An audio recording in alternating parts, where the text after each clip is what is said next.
Aaron Patterson and I have known each other for a long time, but I remember I was in the audience when I first saw this guy called Aaron. I don't think I'd ever heard of him before, but he was going to talk about, he'd started doing a lot of the Rails contributions, and he gave a talk. He was dressed up in like this elaborate suit. I won't say it was fancy dress. It was elaborate. It was like purple, and it was just brilliant. And he told the best jokes, and he had really good content. And these annoyed me, because all I could rustle up was jokes. I always found content hard. I found it hard to do content and jokes, because technically, mostly what we do isn't funny. And he found ways to make it funny. And then, he managed to convince his employers that the world would be a better place if he could do, this work full time. And he is now the only person in the world who is both on the Ruby core team and the Rails core team. Oh, he is the first person, sorry. And so that his wife lets him out of the house to come and talk to us is fantastic.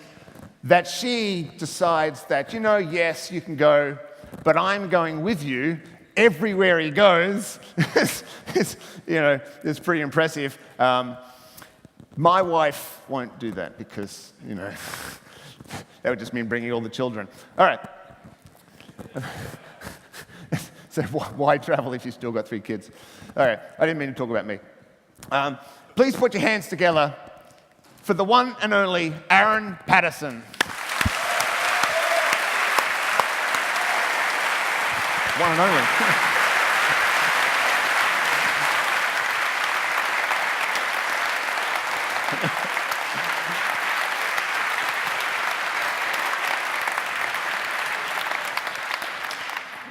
Hello, everybody. So I thought going after lunch was going to be tough, but going after that amazing music is going to be even harder than going after lunch. So first off, I want to say thank you to the organizers for having me here. I'm really excited to be here, and I want to share something with all of you. So the Baruco organizers emailed me and invited me to this conference, and I want to share something that they put in their invitation email. I read this email, and I was like, I have to go to that conference. I have to go. And this is, this is what they sent me. So I just have to say thank you to the conference organizers. This is awesome. I laughed so hard when I saw this. So we've learned a lot. We've learned a lot at this conference so far, and I just want to talk about some of the things that I learned at this conference that I thought was awesome. From Sandy Metz. Sandy Metz, I learned a lot from her. I learned that rules rule, and that was cool. And I watched Corey Haynes, and Corey Haynes, he taught me a lot about software patterns, and my favorite pattern is this one, Houndstooth. That's my favorite software pattern. And I also saw Jeremy Walker talking about how to improve my life, and I like that. And he made me start to think really deep, really profound thoughts about what gets me out of bed in the morning. I was really thinking about this, and I was like, well, sometimes I got to go to the bathroom.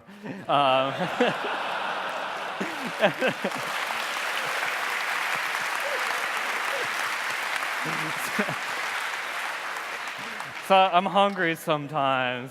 And I was like, what else? Well, my alarm clock gets me out of bed too. And then I was thinking, well, if all that fails, basically my wife gets me out of bed as well. It's probably have to get to work. Anyway, I'm just joking about this. I just wanted to maximize my lulz with a Z.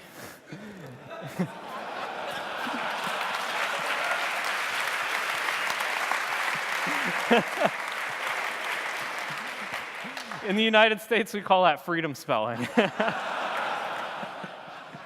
Anyway, so Avdi Grimm, he talked about a lot of stuff, and I thought his talks were really inspiring, and he was talking about pair programming, and I didn't get to go to the party last night because I was super stoked about pair programming. I really wanted to try it. So I went straight back to the hotel and tried it out. And so I was pair programming, and Now,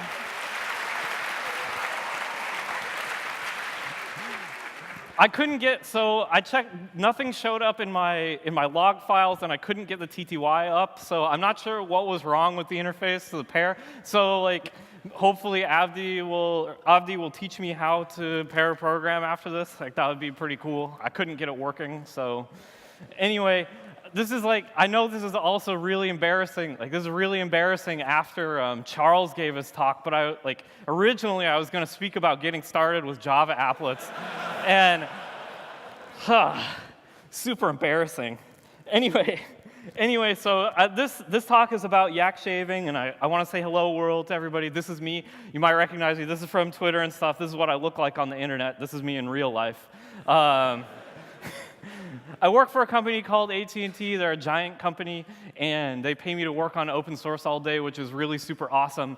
And you think to yourself, wow, giant company, like they must be super bureaucratic. And I'm like, I just want to tell you they're not bureaucratic at all. They let me work on open source all day. It's really great. And if you don't believe me, just go ahead and send me an email at work. This is my work email address. This is actually my work email address. It's not a joke. I have a couple cats, and I just want to show them to you. I'm going to get my cat. I'm front-loading all my cat slides. This is my cat, one of them. Her tongue is too long for her mouth, so it sticks out all the time. That's normal face. This is normal. This is my other cat. This is my other cat, Gorbachev. So I have stickers of him, and I brought them with me. So if you would like to have a sticker, come say hello to me, and I will give you one. Anyway, so if you haven't noticed by my shirt, I've come from the United States to bring you freedom.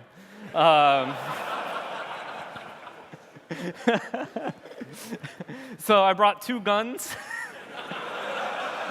and no sex, sorry. Anyway, my wife made me wear this shirt. I'm not sure why. I think she enjoys it when other people laugh at me is why. I also don't get it. She's not American, so it's like... Anyway, so yes, I am the tourist. So what is yak shaving? And to me, yak shaving for me, like it starts with miscommunications. So yak shaving is when you set off to do something and you end up doing something that seems completely unrelated to the first thing you actually wanted to do, but it's somehow related. And I think about this a lot, and for me, like I make mistakes all the time. Like I'm constantly making mistakes, and I thought about the different categories, and right now, the largest category I could think of was miscommunications. I want to give you a hopefully short story of this, because I have a million slides and not much time. So this happens in the real world, not just with computers. I was in a bar in Manchester, which is a city in northern England, and I was at the hotel bar with my wife, and I go to the bar, up to the bartender, and I'm like, yes, I would like a pint, because that's what they say in England. I want a pint, and a gin and tonic. And the guy says to me something, and I said, what? And he repeated himself, and I still couldn't understand, so I said, what? And he repeats again, 3rd time, I still don't understand. And I'm like, it's this critical point in the conversation where if I say what again, is he gonna like punch me in the face or something because I can't understand what's wrong? Like I can't understand what's wrong. So I just think, you know what? I'm sure many of you have been in this situation. You're trying to talk to somebody who speaks a foreign language, even though supposedly we both speak English. So I just say yes. And okay, so he gives me a check, I pay the bill, and I turn around and walk back to the table, and I'm just walking and thinking, and I'm like, what did he say? What did he say? What did he say to me?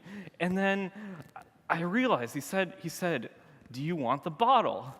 And I was like, oh no, did I just order a bottle of gin? And I look at the ticket, and it's way too cheap, so either it was like a horrible, horrible bottle of gin, or I ordered something else. So anyway, it turned out like he brings the drinks to me. It turned out he was asking if I wanted the bottle of tonic. He gave me a small bottle of tonic. So I'm really terrible at communication. And what I think is interesting about my miscommunication with computers is that I actually get to investigate these miscommunications. Like, I can't go up to this guy and be like, hey, why do you sound funny? Like, that's not gonna fly. You have the accent, buddy, not me. Anyway, so I'm really bad at computers. I'm super bad at them. But like, I'm okay at programming. I can program and do that just fine. But as soon as I start using a computer, everything messes up, always, all the time. So one example of this is I was trying to downgrade on a website, and this is online chat website that you may know about. I don't want to name it because I know a lot of people who work there, and they're dear friends of mine. And I tried to downgrade, and this, like, I was paying for the chat service, and nobody was chatting with me. I was by myself, so I was like, I probably ought to downgrade from this. So I clicked downgrade, and it was like, you can't change to free because you have too many chatters. 1. Or too many files, 24.2 megabytes. And I felt super sad. I'm like, I'm by myself, and you're saying there's too many chatters. And then I'm like, how many files is 24.2 megabytes? Is that like, it could be 1 file, I don't know. Anyway, so I have, like, since I know these guys, I have a friend on email, and I'm like, hey, or on chat, I'm like, hey, I can't downgrade on your website. It's giving me this error message, and he says, oh, it's actually, you can't have any storage. When you're on the free plan, you have 0 megabytes. And I'm like, okay, how do I get rid of all of my attachments? And he's like, you have to go delete them from your transcripts. And I'm like, yeah, I have to go through all of my transcripts and find these files? And he's like, yes. And I'm like, okay. So I go in and I look at my transcripts, and I'm like, ah, man. So there's a transcript, so I click the delete button, but it pops up this pop-up. It's like, are you sure you want to delete it? Are you sure? And there's one of these for every single day that I've been chatting in this chat room. And I go look at my logs. That's 3 years. So I do some quick math on the back of my, pull out my pen and paper and do some quick math, and I figure out, okay, that's 365 days times 3 years times 2 clicks, and there's probably some like leap years in there as well, so like calculate that out, and I figure out that's exactly this many clicks, and so I'm like, I can't click that many times. And I decide, you know what, this is an opportunity for me. I'm going to look at the source code. They use prototype.js. And I learn how to use prototype.js. So I pop open the console and take a look at the link, and I find that the link looks like this, and I'm like, okay, sweet, I can select that. I select it, and then this bit of code goes through and clicks all those links, but it was still popping up the pop-up, so I figured out, like, okay, if I take that function that was in the HTML here, this confirm function, and then just define it and have it return true, then it'll go through and click everything. So I did that in the inspector, and I was able to delete all of my posts from the website, which was really awesome. And I also, while I was doing this, I realized that, you know what, every website has a sweet JavaScript API if you just open up that console. So actually, I have a story about this. I can do it. I'll make it quick. Okay, so a few years ago, I wanted to learn jQuery, and I found out that Facebook used jQuery. So I went onto the website, and I was in the console, in the Chrome inspector, and I'm like, okay, let's do some jQuery stuff. And I'm like, okay, I'm going to like everything on the web page. So I go through, and I write a program, and I click like on all of it. So I liked everything. And then I, find that was neat. I'm like, oh, neat, I liked everything. And then a few hours later, I check my email, and I get an email from a friend of mine that says, hey, why did you like the post about our other friend's cat dying? And I'm like, oh.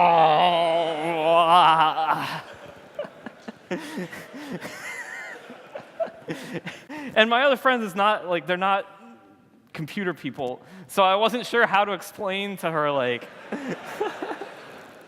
no, you see, I liked everything on the page. So yeah, that was okay. Anyway, that was not a fun email to write. Anyway, so this website, I wanted to downgrade, but I ended up learning prototype, so that was kind of a yak shave there. So anyway, what I really want to emphasize is that I speak computer, but the computer just doesn't seem to listen to me many times. Anyway, so now we're going to talk about some more technical yak shaving, and we're going to turn, like we started out with easy stuff, and now we're going to go very extremely technical here.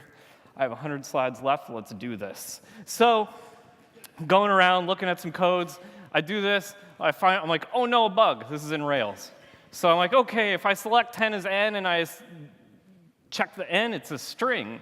And I want that to be an integer. It's supposed to be an integer. I selected an integer from the database. This only happens, by the way, this only happens on Postgres. If you're on Postgres and Rails, I don't remember what version, you might notice this bug. Anyway, so I thought to myself, let's fix it. Let's fix it.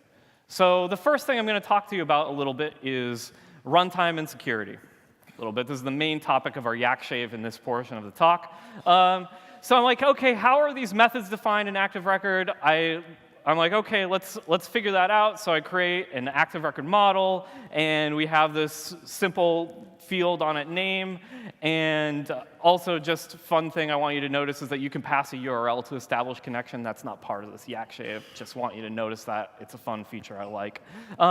So it's like, OK, well, let's check out where that method is defined on there. So we say, OK, let's pull off the instance method from the class, but if you do this, you'll notice that the instance methods are lazily defined. Like the first time that you try to access it, you'll actually get an exception. It won't work. So if we run this program, it'll say like, the first thing you'll see is, oh no, we couldn't find the method, and then when you access it for the first time, the method gets defined, and then you can actually pull it off the class. And you'll notice that it's defined on a module there if you look at the output of this, and that's important, a little bit important later. You don't need to know about it right now. But we can access the source location. You can say .source location on the method and go look up where it's defined.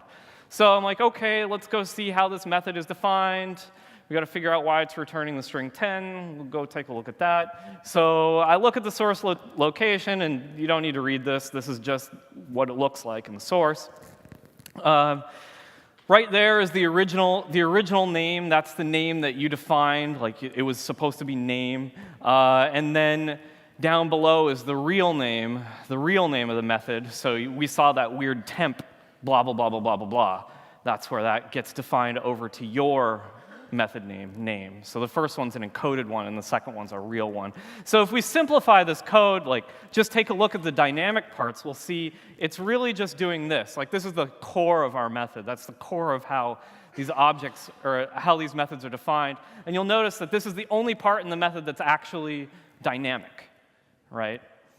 And what's interesting about this is if you notice, this is actually creating a symbol, okay? It's creating a symbol here, that colon prefix. And you need to be careful about these, because if you have code like this, for example, this code, if you were to run this code in your Ruby program, you would run out of memory. And it's because symbols are not garbage collected. So you'll run out of memory. And the thing I'm thinking to myself when I look at this is like, well, we're creating dynamic symbols. We're actually creating dynamic symbols. Hopefully those dynamic symbols are limited by the columns in our database, so we'll have some upper bounds as to the number of symbols we'll create. But there's one weird thing that you can do with Active Record, and you can access your fields on a model as a hash. So you can do this. You can say, like, I want to just give me whatever it is. We'll treat it like a hash. I want you to go grab that thing. And if you're doing that with user input, since we have to look up the fields by symbols, well, obviously we're going to go convert that user input into a symbol, and now you have a potential DOS vector. So I'm sitting there thinking to myself, whoa, we got to fix this. So I'm like, all right, let's change it. Let's change it to just use strings. So I change it to just use strings. We're no longer converting to a symbol. Here's what it looks like when the code gets actually generated. This is what that source will look like. We've got a symbol literal there. And if we look under the hood, like we notice one little thing about this, though, and that's that the runtime speed got slower after we did this conversion. runtime speed got slower. So let's try and figure out why. If we look at the bytecode for the previous version, this is what it looks like. You don't need to read this. This is just what the bytecode looks like. And if you look at the bytecode for the string version, it looks like this. And what's interesting is we can take a difference on that. If we look at the difference between the bytecode, it's really just these two different things. Those are the only differences in the bytecode between those method definitions. And what's cool, just as a side note, is when you extract these bytecodes from Ruby's VM, you can actually call .2a on the instruction sequences, get back an array, and do set operations on that array so we can actually programmatically figure out the differences between the bytecode, which is kind of cool. So then I'm thinking to myself, OK, so why is one of those slower than the other? Now I got to go look at the bytecode in the VM. So I'm like, OK, let's go take a look at put object. I go look that up. That's in insns.def, for those of you playing along at home. So I look at put object, and that actually does nothing. Ruby's VM is a stack-based VM. So all it's doing is pushing stuff onto the stack, and doing operations on that stack. And we're saying, OK, put object symbol, all that's doing is pushing that symbol onto the stack, right? So OK, that's all put symbol does. So what about, or put object does. So what about put string?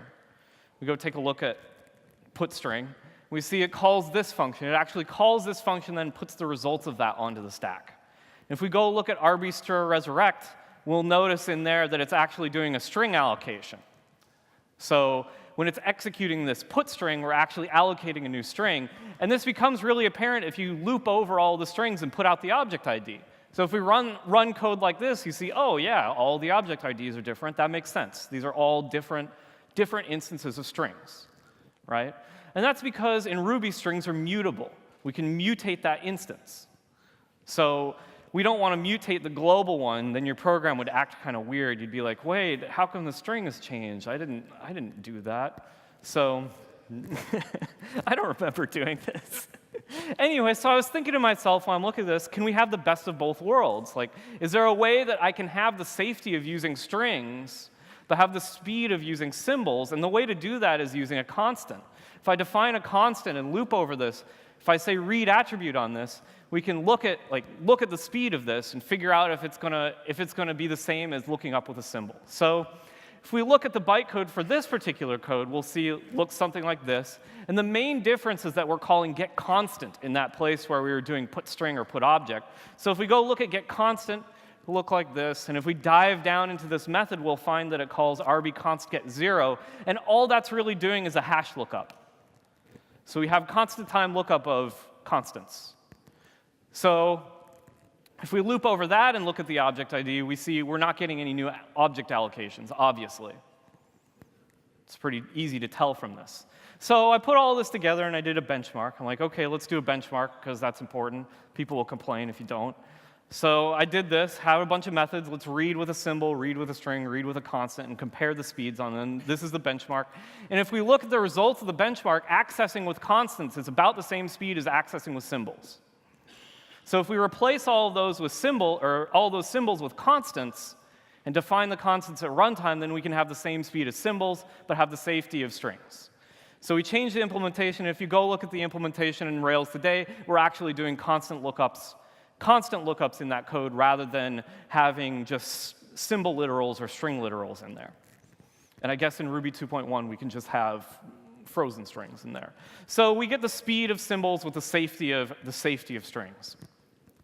So while I'm in there looking at this code, I'm looking at it, and many times I see comments and I get totally distracted by them.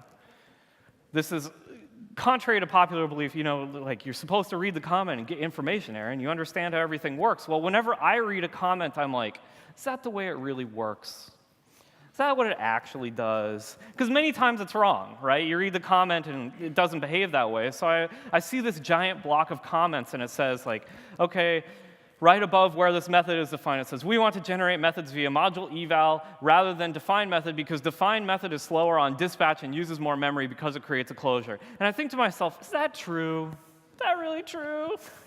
I got to know, is that true? So I'm like, OK, let's write a benchmark for it because I've got nothing else better to do, like fixing the stupid bug.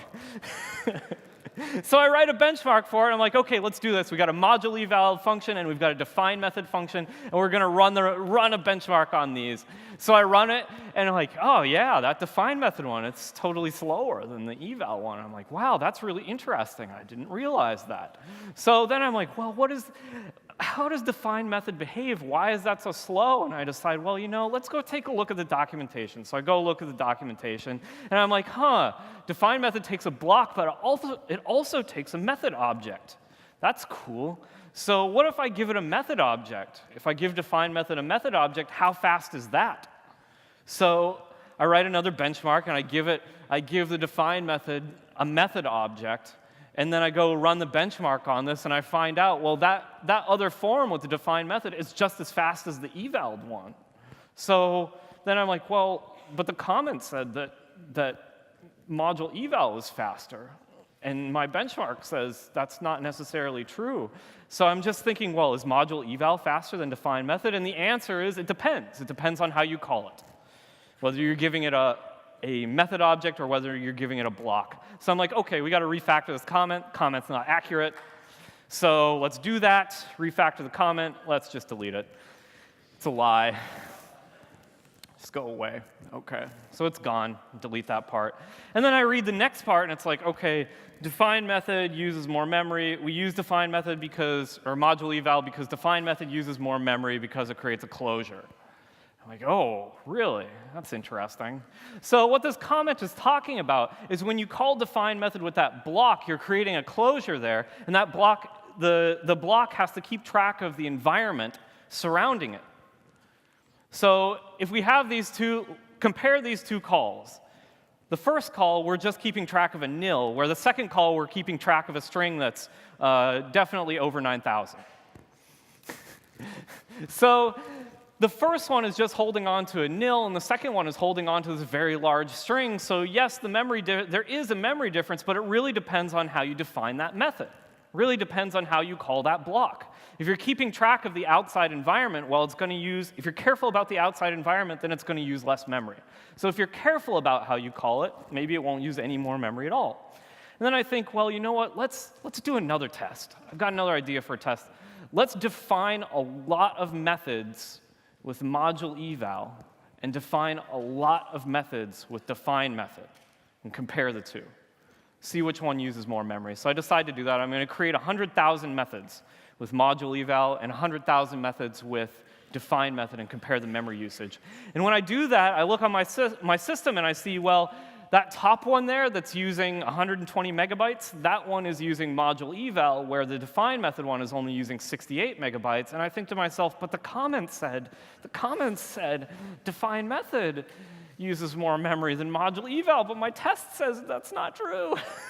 So then I think to myself, well, which one uses more memory? And again, it depends. It depends on the context. It depends on how you're using it. So then I'm like, well, why does it use so much memory? I got to find this out. Again, rather than fixing the stupid bug. Why does it use so much memory? And I think about it, and it's because of the number of instruction sequences that you're generating. Every time you call module eval with a string, you're actually creating a new parser and generating new instruction sequences. So if we measure the size of the instruction sequences and compare them, we can see a huge difference.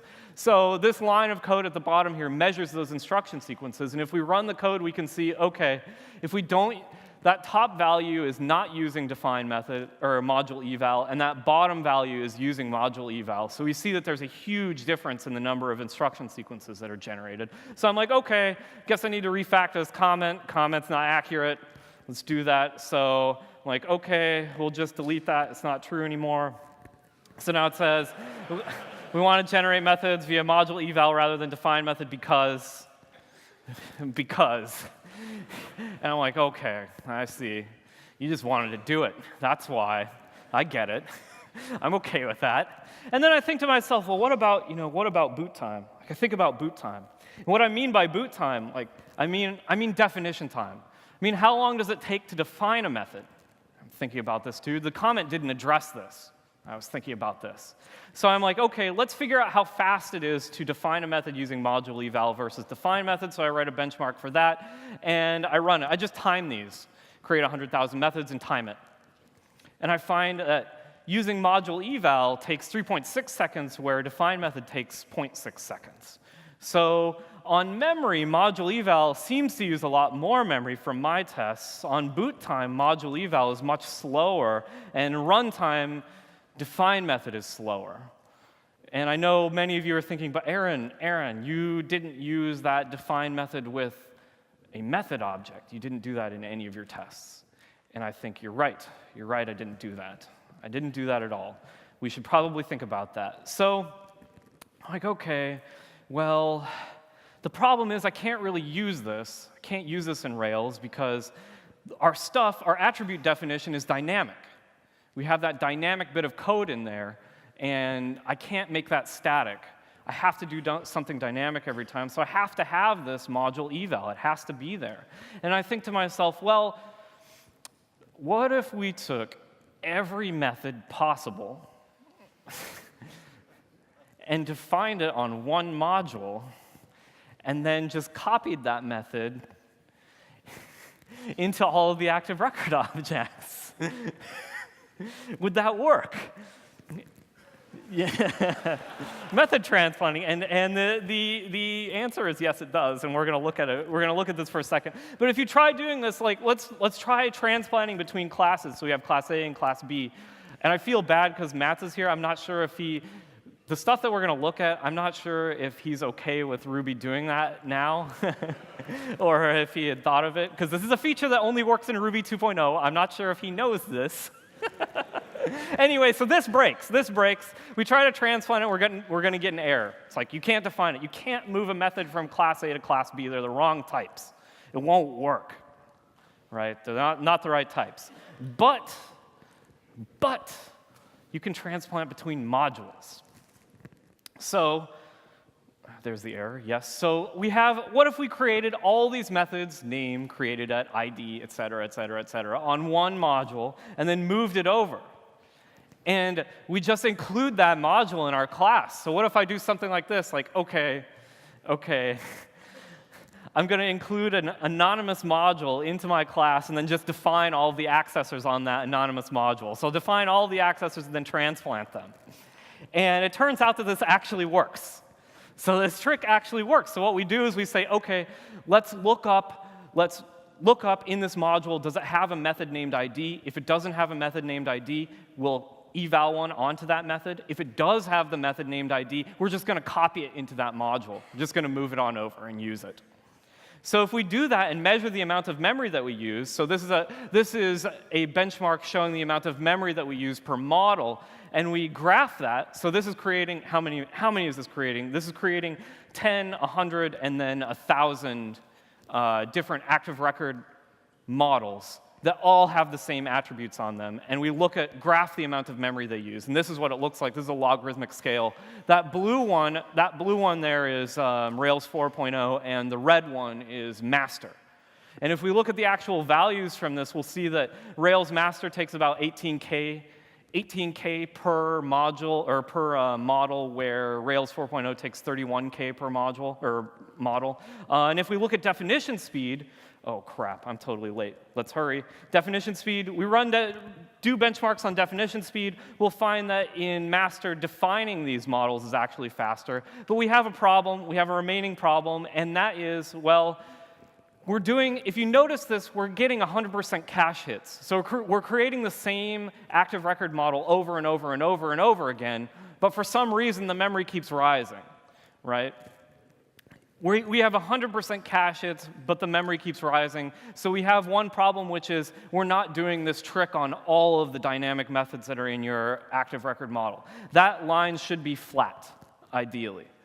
And the other problem is that this only works on Ruby 2.0.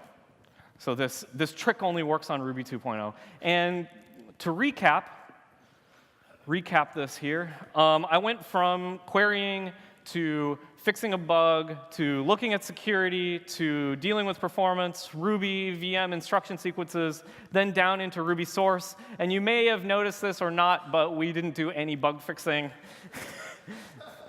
Don't worry, the bug's fixed. It's OK, it did get fixed. But what I want to leave you with is a couple things. The first thing is, when you're reading through comments, You're reading through blog posts. You're reading through this stuff. Don't believe everything that you read. Even these slides that I showed you, some of these optimizations, especially this defining, like using this method cache, I was talking to Charles about this, it may not even matter on JRuby. This may not even be a thing on JRuby. So when you read this stuff, don't necessarily believe it. I think Yak shaving can be fun and educational, and I really think that diving down into internals of Ruby's internals are not so hard. It's all programs, right? You write programs, Ruby is a program, your operating system is a program. You can read all of this, and I mean, even pair programmers can do it. Pair programmers like me can do it, which means that you can do it too. So thank you very much.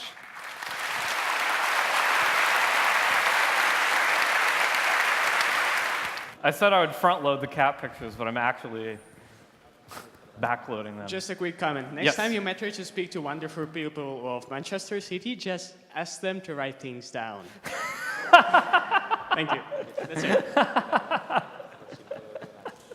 How do I stop yak shaving? How do you stop yak shaving? Yeah. Like if I have a real job, not like you. I'm kidding. I would love to have your job, but nobody wants to pay me for doing open source. So I think my job's real. I get a paycheck. He did say if. I said I would love to have spends, your I job. get it.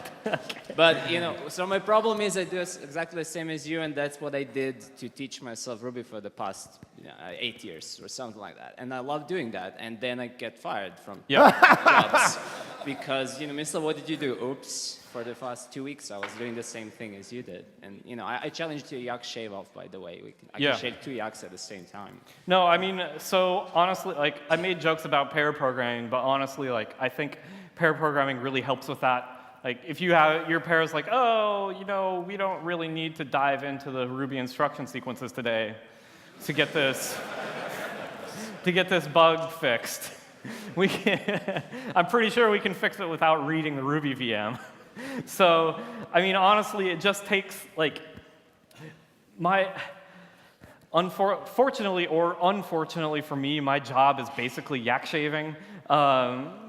But when I had a job that was not yak shaving, it was really just, for me, it was really just trying to stay focused on the task, like leaning on my team to figure out like how we could solve the problem for today.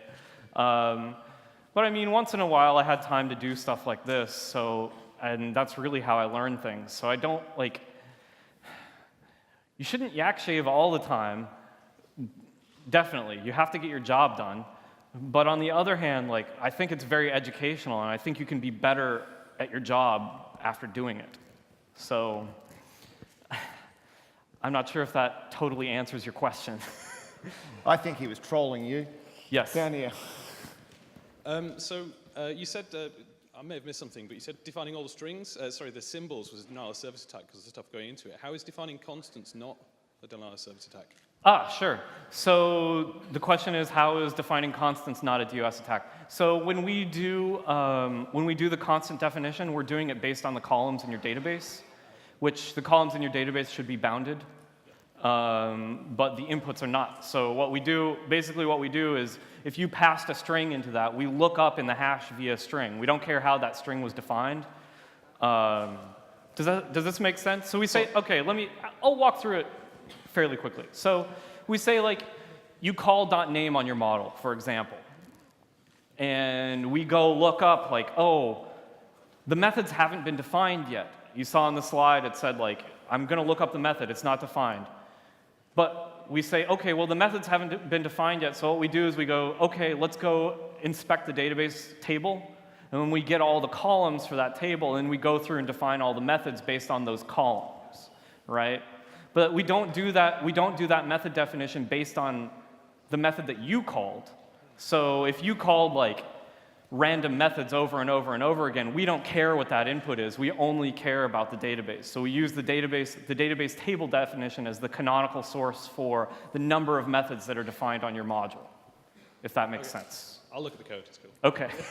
I'd be happy to walk you through it if you want to meet up with me later. Can I ask a question? It was already a string. Why didn't you just pass it into the defined method closure and just use it as it was? I don't know what you're talking about. All right. At the back.